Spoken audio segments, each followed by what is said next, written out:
Alright, let's dive into something that's been buzzing in the music world lately. Phil Collins, the legendary drummer and singer-songwriter, recently shared a story about Taylor Swift that's got everyone talking. But here's the thing. This isn't just another celebrity shout-out. It's a moment that makes you step back and think about talent, timing, and the weird ways the music industry works. So, let's break it down. First off, Phil Collins, a guy who's been in the game since the Genesis days, literally, was on BBC Radio 2's Tracks of My Years and casually dropped this gem. He saw Taylor Swift perform White Horse at a Songwriters Hall of Fame event years before she became the global phenomenon she is today. And he was, in his words, blown away. Now, personally, I think this is fascinating because it's not just about the performance itself. It's about the fact that someone with Collins's experience and ear for talent recognized something special in Swift before the rest of the world caught on. What makes this really interesting is how rare it is for an established artist to spot that kind of raw potential so early. It's like he saw the blueprint of a skyscraper before it was even built. But let's pause for a second. White Horse, a song from Swift's 2008 album Fearless, is a track that's often overshadowed by her bigger hits. Yet, it's the one that stuck with Collins. In my opinion, this says a lot about Swift's songwriting. Even back then, she had this ability to craft a song that was simple, yet deeply emotional. It wasn't about flashy production or big choruses. It was just her, a guitar, and a story. And that's something many people don't realize about Swift's early work. It was raw, honest, and incredibly relatable. Collins picking up on that so early? That's not just luck. That's an artist recognizing another artist's core talent. Now, Collins didn't just stop at praising her performance. He went on to say that Swift deserves her success. And this is where things get really intriguing. In an industry that loves to tear down its biggest stars, Collins is taking a stand and saying, "No, she earned this."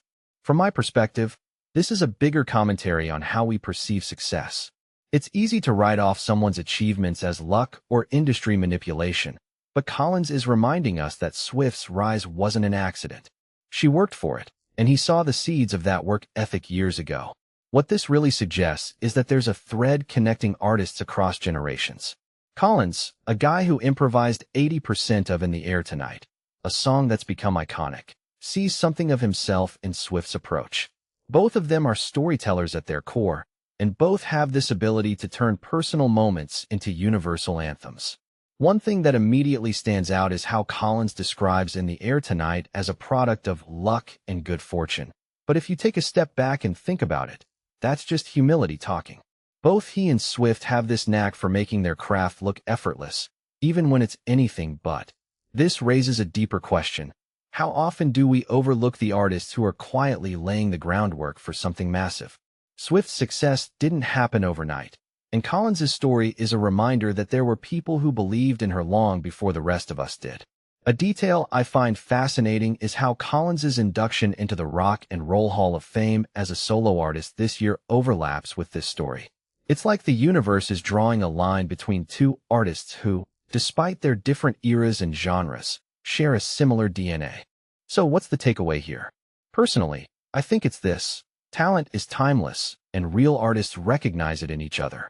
Collins saw Swift's potential when she was just a very nice lady with a guitar, and now she's breaking records left and right.